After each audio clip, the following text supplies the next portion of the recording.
نبی پاک صلی اللہ تعالیٰ علیہ وسلم نے فرمایا انسان کی جو آزمائش ہے وہ اس کے اہل و عیال میں ہے، اس کے مال میں ہے اور اس کے پڑوسیوں میں ہے۔ یہ تین چیزیں اس کی آزمائش ہیں۔ اس کے مال کے بارے میں بھی قیامت میں سوال ہوگا، کہاں سے کمایا، کہاں خرچ کیا، اولاد کی تربیت کیسی کی، بہت بڑی آزمائش ہے، صبح قیامت اس کے لیے سوال ہوگا۔ بالکل جو لوگ پڑوس میں رہتے ہیں جن کو ہم سایہ کہتے ہیں، ہم اس کا کیا مطلب ہوتا ہے؟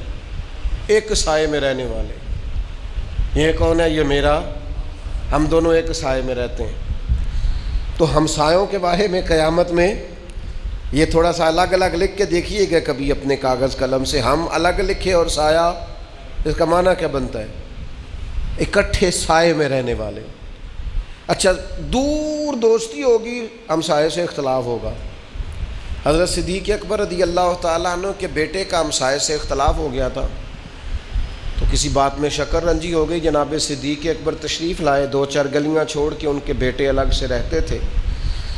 تو آپ نے وہاں آن کر کے اپنے بیٹے سے کہا بیٹا مجھے بلانے کی بجائے نا اپنے ہمسائے سے اچھا سلوک کر، میں تو چل کے آؤں گا اور یہ تو ہر وقت تیرے پاس موجود ہے، تو جو تیرے پاس موجود ہے اس سے تیرا تعلق زیادہ بہتر ہونا چاہیے۔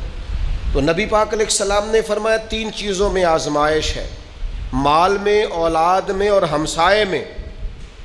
پھر خود ہی کریم نے مہربانی فرمائی، فرمایا تمہیں بتاؤں ازالہ کیسے ہو سکتا ہے، اس آزمائش سے نکلا کیسے جا سکتا ہے، اس آزمائش سے بری و ذمہ ہونے کا طریقہ کیا ہے؟